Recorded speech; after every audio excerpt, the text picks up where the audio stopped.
இது சுவிஸ் தமிழ் டிவியின் இன்றைய பிரதான செய்திகள். செய்தி ஆசிரியர் தேவாமதன். செய்திகளை வாசிக்கும் நான் துரையப்பா வினோத் கண்ணன். முதலில் தலைப்புச் செய்திகள். சுவிட்சர்லாந்து முழுவதும் பனிப்பொழிவு, போக்குவரத்து ஸ்தம்பிதம். போலீசாரென தெரிவித்து மோசடி சிக்கிய 45 வயதான சர்வியர்.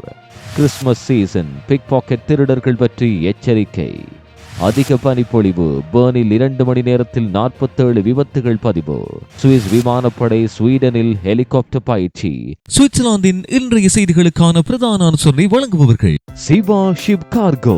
நீங்களும் தாயக உறவுகளுக்கு கப்பல் மூலமாக பொதிகளை அனுப்ப வேண்டுமா? சுவிஸின் அனைத்து மாநிலங்களிலும் உள்ள உங்கள் வீடுகளுக்கு வந்து பொருட்களை பொறுப்பேற்று இலங்கையின் சகல பாகங்களிலும் உள்ள உங்கள் உறவுகளின் கைகளில் நேரடியாக பொருட்களை ஒப்படைக்கிறோம். தொடர்புகளுக்கு சிவா ஷிப் கார்கோ. தொடர்பன விரிவான செய்திகள்.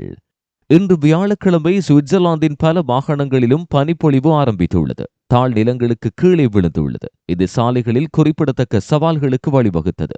இந்த பனிப்பொழிவு காரணமாக குறிப்பாக தாழ்நில பிரதேசங்களில் பல்வேறு சிரமங்களை எதிர்நோக்கியுள்ளதாக தெரிவிக்கப்படுகிறது. பனிப்பொழிவு குறிப்பாக ஆம்ஸ்டெக் மற்றும் கோத்தார்ட் சுரங்கப்பாதைக்கு இடையிலான A2 நெடுஞ்சாலை உட்பட முக்கிய வழித்தடங்களை பாதித்துள்ளது. TCS-இன் அறிக்கையின்படி கோத்தார்ட் சுரங்கப்பாதை மற்றும் பயாஸ்காக்கு இடையான சாலைகள் இரு திசைகளிலும் பனி மூடியதால் வாகனம் ஓட்டும் நிலைமை அபாயகரமானதாக உள்ளது என்று தெரிவித்துள்ளது. பாதுகாப்பாக செல்வதற்கு பனிச்சங்கிலிகளை பயன்படுத்துமாறு அதிகாரிகள் கடுமையாக பரிந்துரைத்துள்ளனர். மேலும் வடமேற்கு சுவிட்சர்லாந்து, மத்திய மற்றும் கிழக்கு சுவிஸ் பீடபூமி, ஆல்ப்ஸின் கிழக்கு அடிவாரம், மேற்கு ஆல்ப்ஸ் மற்றும் வலைஸின் சில பகுதிகள் உட்பட பல பகுதிகளில் கடுமையான பனிப்பொழிவு எதிர்பார்க்கப்படுவதால் பனிப்பொழிவு தொடரும் என்று SRF மீட்டியோ எச்சரித்துள்ளது. கூடுதலாக ஜூரா, மேற்கு மிட்லாண்ட்ஸ் மற்றும் வலைஸ் மலைகள் போன்ற பகுதிகளில் பலத்த காற்று வீசக்கூடும் என்றும் கணிக்கப்பட்டுள்ளது.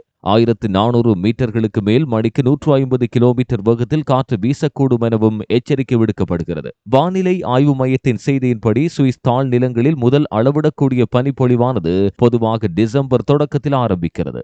இருப்பினும் சென்ட் காலன் போன்ற சில பகுதிகள் சராசரியாக நவம்பர் 11ஆம் தேதிக்கு முன்னதாகவே பனியை அனுபவிக்கின்றன. கூரில் நவம்பர் 25ஆம் தேதி சராசரியாக பனிப்பொழிவு ஏற்படுகிறது.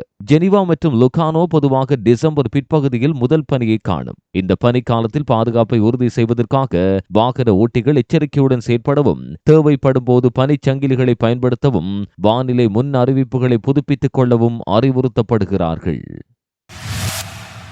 சுவிட்சர்லாந்தில் இளவேனிற் காலத்தில் நதி வெள்ளத்தில் அடித்து செல்லப்பட்டார் ஒரு இளம்பெண். அப்போது தன் உயிரை காப்பாற்றியவரை தற்போது தேடி வருகிறார் அந்த இளம்பெண். ஏப்ரல் மாதம் 6ஆம் தேதி மதியம் 2 மணியளவில் ஜெனிவாவின் சடிக்னி என்னும் இடத்தில் தன் நாய்களை அழைத்துக் கொண்டு வாக்கிங் சென்று கொண்டிருந்தார் பிரான்செஸ்கா எனும் 26 வயதுடைய இளம்பெண். அப்போது அவருடைய நாய்களில் ஒன்று ஆற்றில் செல்லும் ஒரு வாத்தை கண்டு தண்ணீரில் குதித்துள்ளது. நாயை காப்பாற்ற நதியில் குதித்த பிரான்செஸ்காவும் வெள்ளத்தில் அடித்து செல்லப்பட்டார். சுய நினைவிழந்த பிரான்செஸ்கா கண் விழிக்கும் போது தன்னை ஒரு இளம்பெண் மடியில் படுக்க வைத்திருப்பதை கண்டுள்ளார். பின்னர் சமூக ஊடகங்கள் வாயிலாக அந்த இளம்பெண்ணை தேடியும் பிரான்செஸ்காவால் அவரை கண்டுபிடிக்க முடியவில்லையாம். தன் உயிரை காப்பாற்றிய அந்த பெண்ணை தேடும் முயற்சியில் தற்போது தீவிரமாக இறங்கியுள்ளார் பிரான்செஸ்கா. சுவிஸ் விமானப்படை ஸ்வீடனில் ஹெலிகாப்டர் பயிற்சியில் ஈடுபட்டு வருவதாக தெரிவிக்கப்பட்டுள்ளது. சுவிஸ் விமானப்படையானது நவம்பர் 20 முதல் டிசம்பர் 12, 2024 வரை ஸ்வீடனின் விட்சல் நகரில் விரிவான பயிற்சியை நடத்தி வருகிறது. பகல் மற்றும் இரவு குறைந்த அளவிலான விமானத்தில் தந்திரோபாய திறன்களை மேம்படுத்துவது இதன் நோக்கமாக சொல்லப்படுகிறது. விமானப்படை உறுப்பினர்கள் 3 கூக ஹெலிகாப்டர்கள் மற்றும் சுமார் 25 பங்கேற்பாளர்களோடு யதார்த்தமான சூழ்நிலையில் பயிற்சி வருகின்றனர். ஸ்வீடனில் உள்ள பயிற்சி நிலைமைகள் சுவிஸ் விமானப்படை உயர கட்டுப்பாடுகள் இல்லாமல் சூழ்ச்சிகளை மேற்கொள்ள அனுமதிக்கின்றன. கடுமையான விதிகள் மற்றும் புவியியல் கட்டுப்பாடுகள் காரணமாக சுவிட்சர்லாந்தில் இத்தகைய பயிற்சி சாத்தியமில்லை. ஸ்வீடனில் உள்ள FMV விட்சல் டெஸ்ட் ரேஞ்ச் பயிற்சிக்கான சிறந்த நிலைமைகளை வழங்குகிறது. மேலும் பணிகளை திறம்பட ஒத்திகை பார்க்க முடியும். இந்த பயிற்சிக்கான அடிப்படையானது சுவிட்சர்லாந்து மற்றும் ஸ்வீடனுக்கு இடையான இருதரப்பு ஒப்பந்தமாகும். இது 2014 முதல் உள்ளது. இதேபோன்ற பயிற்சியானது கடைசியாக 2022 விட்சலில் நடந்தது.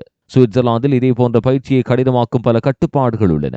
வரையறுக்கப்பட்ட பயிற்சி அறைகள், சிவில் விமான போக்குவரத்திற்கான பரிசீலனை மற்றும் அதிக மக்கள் தொகை அடர்த்தி காரணமாக சத்தம், பாதுகாப்பு தேவைகள் ஆகியவை இதில் அடங்கும். கூடுதலாக விமான இயக்க நேரங்கள் மற்றும் விமான நிலையங்களில் இயக்கங்கள் குறைவாக உள்ளன. எனவே சுவிஸ் விமானப்படை அதன் பாதுகாப்பு திறனை வலுப்படுத்தவும், யதார்த்தமான செயற்பாட்டு நிலைமைகளை உருவகப்படுத்தவும் வெளிநாடுகளில் பயிற்சியை பயன்படுத்துகிறது. ஸ்வீடன் இதற்கான உகந்த வாய்ப்புகளை வழங்குகின்றமை குறிப்பிடத்தக்கது.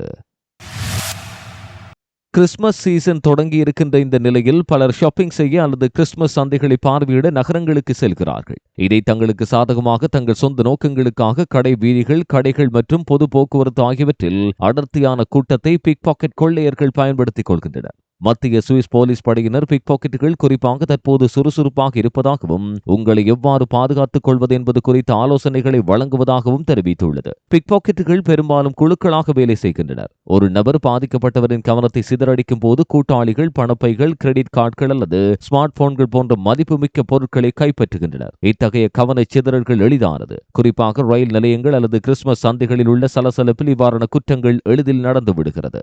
கிறிஸ்துமஸ் சீசனை பாதுகாப்பாக கடக்க மதிப்புமிக்க பொருட்களை எப்போதும் கண்காணிக்குமாறு காவல்துறை அறிவுறுத்துகிறது. ரொக்கத்தை சிறிய அளவில் மாத்திரமே எடுத்து பாக்கெட்டுகளில் பாதுகாப்பாக சேமித்து வைக்க வேண்டும். கைப்பைகளை உடலின் முன் மூடியவாறு எடுத்து செல்ல வேண்டும். கார்டு மூலம் பணம் செலுத்துவதும் பரிந்துரைக்கப்படுகிறது. அப்படியும் திருட்டு நடந்தால் உடனடியாக 117 என்ற காவல்துறை அவசர எண்ணை அழைக்க வேண்டும் எனவும் போலீசார் அறிவுறுத்தியுள்ளனர். குற்றவாளி கவனிக்கப்பட்டிருந்தால் விசாரணைக்கு ஆதரவாக திருடர்களின் தோற்றத்தை கவனிக்க வேண்டியது அவசியம். டெபிட் மற்றும் கிரெடிட் கார்டுகள் மற்றும் திருடப்பட்ட செல்போன்கள் மேலும் சேதம் அடைவதை தடுக்க உடனடியாக பிளாக் செய்ய வேண்டும். இந்த ஆண்டு கிறிஸ்துமஸ் சீசன் சமயத்தில் சீருடை மற்றும் சாதாரண உடையில் போலீசார் அதிக அளவில் இருப்பார்கள். திருட்டுத்தனத்தால் பண்டிகை மனநிலை கட்டுவிடாமல் கவனமாக நடந்து கொள்ளும்படி மக்களை போலீசார் கேட்டுக்கொண்டுள்ளனர்.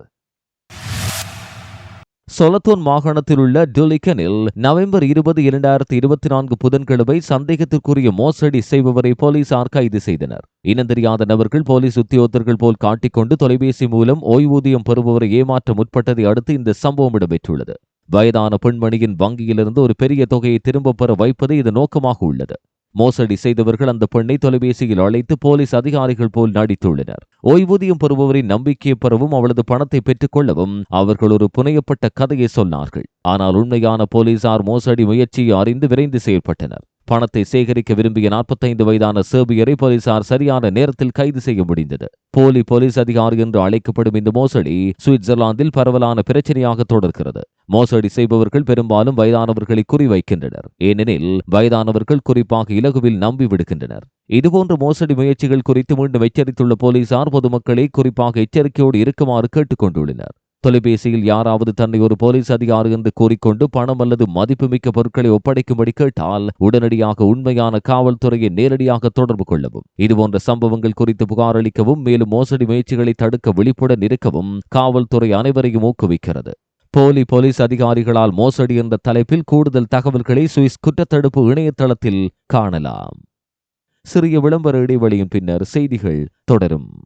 உலகத்தில் நீங்கள் எங்கிருந்தாலும் வாட்ஸ்அப் மூலமாக உங்களுடைய ஜாதகம் பார்த்து சொல்லப்படும். அனைத்து பிரச்சனைகளுக்கும் இலவச ஆலோசனை வழங்கப்படுகிறது. ஸ்ரீ காளிமாதா ஜோதிட நிலையம் இலங்கை, இந்தியா, ஆஸ்திரேலியா போன்ற நாடுகளுக்கு சென்று தற்போது ஜெர்மன் நாட்டுக்கு வருகை தந்துள்ளார். வியாழன் பிற்பகல் பெர்ன் மாகாணத்தில் ஏற்பட்ட கடுமையான பனிப்பொழிவு காரணமாக பல்வேறு சாலை விபத்துகள் பதிவாகியுள்ளதாக தெரிவிக்கப்படுகிறது. மதியம் 2 மணி தொடக்கம் மாலை 4:30 மணி வரை வழுக்கு மற்றும் பனி மூடிய சாலைகள் காரணமாக ஏராளமான விபத்துகள் நேர்ந்துள்ளன. பெரும்பாலான சம்பவங்கள் சிறியதாக இருந்த போதிலும் நாள் முடிவில் ஏதேனும் கடுமையான விபத்துகள் நடந்ததா என்பதை அதிகாரிகள் இன்னும் மதிப்பிட்டு வருகின்றனர். பெர்ன் கண்டோனல் போலீசார் 2.5 மணி நேரத்தில் மொத்தம் 47 விபத்துகளை பதிவு செய்துள்ளனர். பனிப்பொழிவானது சாலை போக்குவரத்தை பாதித்தது மாத்திரமல்லாமல் பெர்னில் பொது போக்குவரத்தையும் பாதித்தது. பெர்ன் மொபைல் நிறுவனத்தால் இயக்கப்படும் நகரின் பேருந்து சேவைகள் பனிக்கட்டு சாலைகளால் கடும் சிரமங்களை எதிர்கொண்டன. பிற்பகலில் பெர்ன் மொபைல் பாதுகாப்பு காரணங்களுக்காக பேருந்து சேவைகளை முற்றிலும் நிறுத்துவதாக அறிவித்தது. இது மாத்திரமன்று ரயில் போக்குவரத்தும் பாதிக்கப்பட்டது. பெர்ன் நிலையத்திற்கு அருகில் உள்ள தடங்கள் பனி மற்றும் பனிக்கட்டுகளால் பாதிக்கப்பட்டுள்ளதாகவும் இதனால் ரயில் கட்டுப்பாடுகள் மற்றும் தாமதங்களுக்கு வழிவகுத்ததாக ரயில் இன்ஃபோ தெரிவித்துள்ளது. பெர்ன் நிலையம் வழியாக பயணிக்கும் பயணிகள் இடையூறுகளை எதிர்பார்க்குமாறு அறிவுறுத்தப்பட்டனர். வார்ட் மாகாணத்தில் அமைந்துள்ள ரோமனல் சூர் மோகஸில் வியாழன் காலை ஒரு சோகமான விபத்து 19 வயது மோட்டார் சைக்கிள் ஓட்டுநரின் உயிரை பறித்தது. அந்த பகுதியைச் சேர்ந்த இளைஞன் 2 கார்களோடு மோதி விபத்துக்கு உள்ளாகி சம்பவ இடத்திலேயே பலியானார். எதிரே வந்த கார் ஒன்று மோட்டார் சைக்கிளில் மோதியதில் இந்த விபத்து இடம்பெற்றுள்ளது. மோட்டார் சைக்கிளின் பின்னால் சென்ற 2வது காரும் விபத்தில் சிக்கியது. மீட்பு முயற்சிகள் இருந்த போதிலும் மோட்டார் சைக்கிள் ஓட்டுநர் விபத்து நடந்த இடத்திலேயே பலியானார். இது வார்ட் கண்டோனல் போலீசாரால் உறுதிப்படுத்தப்பட்டது. 2 கார்களின் ஓட்டுநர்களான 38 வயதான சுவிஸ் பெண் மற்றும் 27 வயதான பிரெஞ்சுக்காரர் உடல் ரீதியாக பாதிப்பில்லாமல் இருந்தனர். ஆனால் சம்பவத்தின் காரணமாக கடுமையான அதிர்ச்சிக்கு உள்ளாகியுள்ளதாக கூறப்படுகிறது. விபத்துக்கான சரியான காரணத்தை தீர்மானிக்க வார்டு அரசு வழக்கறிஞர் அலுவலகம் அதிகாரப்பூர்வ விசாரணையை தொடங்கியுள்ளது. இந்த சோகமான நிகழ்வுக்கு என்ன வழிவகுத்தது என்பதை புரிந்து கொள்ள வல்லுநர்கள் ஆதாரங்களை சேகரிப்பார்கள். இந்த துரதிர்ஷ்டவசமான சம்பவம் சாலை பாதுகாப்பின் முக்கியத்துவத்தை அப்பட்டமாக நினைவூட்டுகிறது. மோட்டார் சைக்கிள் ஓட்டுபவர்கள் மற்றும் ஓட்டுநர்கள் பாதுகாப்பான தூரத்தை கடைபிடிக்கவும் வேக வரம்புகளை கடைபிடிக்கவும் விழிப்போடு இருக்க வேண்டும் என கேட்டுக் கொள்ளப்படுகிறது. வியாழன் மாலை சூரிச் மற்றும் பேர்னில் கடுமையான பனிப்பொழிவு மற்றும் பனிக்கட்டி சாலை நிலைமைகள் பொது போக்குவரத்தில் பெரும் இடையூறுகளை ஏற்படுத்தின. சூரிச் போக்குவரத்து நிறுவனம் ஆபத்தான வழுக்கும் சாலைகள் காரணமாக நகரம் மற்றும் சுற்றியுள்ள பகுதிகளில் அனைத்து பேருந்து சேவைகளையும் நிறுத்துவதாக அறிவித்தது. சூரிச்சில் டிராம் சேவைகளும் பாதிக்கப்பட்டன. பல பாதைகள் ஒழுங்கற்ற முறையில் இயங்கின. பயணிகள் தங்கள் இலக்குகளை அடைய உதவ போக்குவரத்து நிறுவனமானது புறநகர் ரயில்களை பயன்படுத்த பரிந்துரைத்தது. குறிப்பாக நகர மையத்திற்கு அருகிலுள்ள நிலையங்களுக்கு அல்லது அங்கிருந்து பயணிப்பவர்களுக்கு இந்த சேவை பரிந்துரைக்கப்பட்டது. பேர்ன் நகரமும் இதே போன்ற சவால்களை எதிர்கொண்டது. பனிப்பொழிவு காரணமாக பேருந்துகள் பாதுகாப்பாக இயங்க முடியாத நிலை ஏற்பட்டது. இதனால் அங்கும் சேவைகள் நிறுத்தப்பட்டன. இரு நகரங்களிலும் உள்ள பொது போக்குவரத்து ஆபரேட்டர்கள் வானிலை மேம்படும் போது பொறுமையாக இருக்கவும் கூடுதல் பயண நேரத்தை திட்டமிடவும் குடியிருப்பாளர்களை வலியுறுத்தியுள்ளனர். இந்த நிலைமை நகர்ப்புற போக்குவரத்து அமைப்புகளில் குளிர்கால வானிலையின் தாக்கத்தை எடுத்து காட்டுகிறது. சாலைகளை சுத்தப்படுத்தவும் சேவைகளை விரைவாக மீண்டும் தொடங்குவதை உறுதி செய்யவும் அதிகாரிகள் பணியாற்றுகின்றனர். இதற்கிடையில் குடியிருப்பாளர்கள் அதிகாரப்பூர்வ அறிவிப்புகளை பின்பற்றும்படியும் கேட்டுக் கொள்ளப்பட்டுள்ளனர். மேலும் மாற்று பயண முறைகளை பயன்படுத்தவும் அறிவுறுத்தப்படுகிறார்கள். இதுவரை நீங்கள் கேட்டது சுவிஸ் தமிழ் டிவியின் இன்றைய பிரதான செய்திகள். நேற்றைய நாள் பிரதான செய்திகளை பார்வையிட தவறியவர்கள் முதலாவது கமெண்டை பார்வையிடுங்கள். அத்துடன் இதுபோன்ற சுவிட்சர்லாந்தின் பிரதான மற்றும் பிராந்திய செய்திகளை உடனுக்குடன் அறிந்து கொள்ள சுவிஸ் தமிழ் டிவி யூடியூப் சேனலை பார்வையிடுங்கள். அத்தோடு சப்ஸ்கிரைப் செய்யாதவர்கள் இப்போதே சப்ஸ்கிரைப் செய்யுங்கள்.